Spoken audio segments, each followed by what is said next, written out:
και εγώ προσωπικά όμως σαν Στάθης Ρούσος είναι πάρα πολύ μεγάλη. Από την άλλη όμως, οι ευθύνες που μας δίνεται για αυτό που προσπαθούμε να κάνουμε και για αυτό που θα προσπαθήσουμε να κάνουμε στο μέλλον μας γεμίζει χαρά και μας γεμίζει δύναμη. Εκτός από αυτό όμως, σήμερα σας έχω και μια μικρή έκπληξη. Θα σας παρουσιάσουμε κάτι που είναι ένα όραμα που κάνουμε τα τελευταία 2 χρόνια με μεγάλη βοήθεια από την εταιρεία Honeybee και με μεγάλη δυσκολία από εμάς προσπαθούμε να το υλοποιήσουμε και πιστεύουμε ότι είμαστε έτοιμοι και μπορούμε να σας το παρουσιάσουμε. Αλλά πρώτα θα πρέπει να ακούσουμε την πίτα για να χαρακτηρίζει το προσωπικό μας γιατί το κουράζουμε πάρα πολύ.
Σκοπό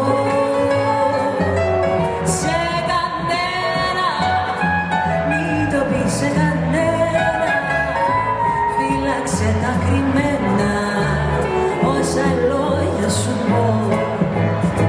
Θα έρθει τα γέρι με τα παλό το χέρι κρυφά να σε ξυπνήσει και το φεγγάρι για τη δική μας χάρη τα μάτια του θα κλείσει.